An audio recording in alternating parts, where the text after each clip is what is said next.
जीने की कला सिखाते हैं शिक्षक, ज्ञान की कीमत बताते हैं शिक्षक। पुस्तकों के होने से ही कुछ नहीं होता, अगर मेहनत से नहीं पढ़ाते शिक्षक। नमस्ते फ्रेंड्स, मैं संध्या जैन फिर से आप लोगों के समक्ष एक नए वीडियो के साथ। और आज का मेरा वीडियो है शिक्षक दिवस पर। सत्य की राह पर चलना सिखाते हैं, जीवन के संघर्षों से लड़ना सिखाते हैं। कोटि कोटि नमन है उन सभी शिक्षकों को जो हमें ईमानदारी से जीना सिखाते हैं। शिक्षक दिवस डॉक्टर सर्वपल्ली राधाकृष्णन जी से जुड़े हुए थे, जिन्हें बच्चों से बहुत प्यार था और जिनके कहने पर ही पहली बार शिक्षक दिवस मनाया गया था। उन्हीं के जन्म तिथि को याद करके हर साल 5 सितंबर को शिक्षक दिवस के रूप में मनाया जाता है। ये दिन शिक्षक और उनके शिष्यों का दिन होता है। बच्चों के लिए शिक्षक दिवस किसी त्योहार से कम नहीं होता है। बच्चे इस दिन की तैयारी बहुत पहले से ही शुरू कर देते हैं और कई बड़े कार्यक्रमों का आयोजन भी करते हैं। डांस, म्यूजिक, ड्रामा और न जाने कितनी सांस्कृतिक प्रोग्राम की तैयारियां की जाती हैं। शिष्यों के लिए गुरु का महत्व प्राचीन समय से ही बताया गया है। प्राचीन समय में बालकों को शिक्षा प्राप्त करने के लिए गुरुकुल में भेजा जाता था। गुरु बिना ज्ञान और शिक्षा कहाँ है। गुरु वो दीपक होते हैं जो अंधेरे में भी हमें उजाला देते हैं। वो वृक्ष होते हैं जो खुद धूप सह के हमें छांव देते हैं। और वो पेड़ होते हैं जो हमेशा हमें मीठा फल देते हैं। हमारे अंदर से अज्ञान के अंधेरे को दूर कर ज्ञान का प्रकाश भर देते हैं। बहुत बहुत धन्यवाद उन सभी गुरुओं का जो सच्चाई, अच्छाई और न्याय के पथ पर चलना और आगे बढ़ाना सिखाते हैं। इसीलिए ही तो कहा गया है, गुरु ब्रह्मा गुरु विष्णु गुरु महेश्वर गुरु साक्षात परब्रह्मा तस्मै श्री गुरुवे नमः।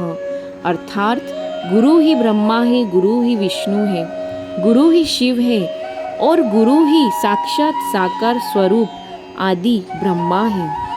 कहा जाता है गुरु से बड़ा दूसरा कोई नहीं होता। शिक्षक केवल हमें पढ़ाते नहीं बल्कि हमें आकार देते हैं, एक जिम्मेदार नागरिक बनाते हैं, सही गलत की पहचान कराते हैं, हम में गलतियां निकालते हैं। इसीलिए नहीं कि ताकि हम हताश हों, बल्कि इसलिए ताकि हम में निरंतर सुधार हो। हमें हमारी दुनिया के लिए तैयार करते हैं, उन सभी मुश्किलों के लिए जो जीवन के हर नए पड़ाव में हमें मिलेंगे, उसके लिए वो हमें तैयार करते हैं। चलिए मैं आपको आज गुरु और शिष्य की एक छोटी सी कहानी सुनाती हूँ। एक बार की बात है, एक गुरु अपने शिष्यों के साथ पैदल यात्रा कर रहे थे। वे चलते चलते किसी गांव में पहुंच गए। ये गांव काफ़ी बड़ा था। वहाँ घूमते हुए उन्हें काफ़ी देर हो गई थी। गुरुजी थक चुके थे और उन्हें बहुत प्यास लगी थी। तो उन्होंने अपने एक शिष्य से कहा कि हम इसी गांव में कुछ देर रुकते हैं और तुम मेरे लिए पानी लेके आओ। जब शिष्य गांव के अंदर थोड़ा घूमते हुए देखता है तो उसने देखा कि एक नदी थी जिसमें कई लोग कपड़े धो रहे थे तो कई लोग नहा रहे थे और इसी वजह से नदी का पानी बहुत गंदा सा दिख रहा था। शिष्य को लगा कि ऐसा गंदा पानी गुरुजी के स्वास्थ्य को खराब कर सकता है, उन्हें ये पानी नहीं पिलाया जा सकता है। इसलिए शिष्य बिना पानी लिए ही लौट आया था और नदी के गंदे पानी की सारी बात गुरुजी को बता दी।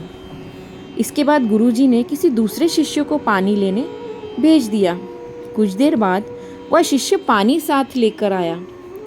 गुरुजी ने इस दूसरे शिष्य से पूछा कि नदी का पानी तो गंदा था, फिर तुम ये पानी कैसे लाए? शिष्य बोला कि गुरुजी, नदी का पानी वास्तव में बहुत ही गंदा था, लेकिन लोगों के नदी से चले जाने के बाद मैंने कुछ देर इंतज़ार किया और कुछ देर बाद नदी में मिट्टी नीचे बैठ गई और पानी, साफ पानी ऊपर आ गया। उसके बाद वे उसी नदी से आपके लिए पानी भरकर ले आया। गुरुजी ने ये बात सुनकर बड़े प्रसन्न हुए और बाकी शिष्यों को भी सीख दी कि हमारा जीवन भी इसी नदी के पानी की तरह है।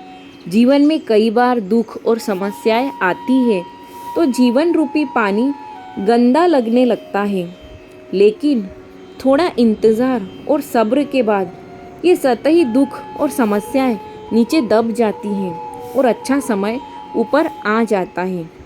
कुछ लोग पहले वाले शिष्य की तरह दुख और समस्याओं को देखकर घबरा जाते हैं और मुसीबत देखकर वापस लौट आते हैं। ऐसे लोग जीवन में कभी आगे नहीं बढ़ पाते हैं। वहीं दूसरी ओर कुछ लोग जो धैर्यशील होते हैं, इंतज़ार करते हैं कि कुछ समय बाद गंदगी रूपी समस्याएं और दुख खत्म हो जाएगी, वे ही सफल होते हैं। तो इसलिए कहा जाता है कि जिंदगी के हर सुख और दुख का पाठ एक शिक्षक ही सिखा सकता है। अंत में मैं इतना ही कहूँगी कि गुरु का स्थान सबसे ऊंचा है। गुरु बिन कोई न दूजा, गुरु करे सबकी नाव पार, गुरु की महिमा सबसे अपार। तो उम्मीद करती हूँ फ्रेंड्स आप सबको मेरा ये वीडियो पसंद आया होगा, और अगर आपको मेरा ये वीडियो पसंद आया है तो प्लीज़ मेरे वीडियो को लाइक, शेयर और सब्सक्राइब ज़रूर करिएगा। धन्यवाद।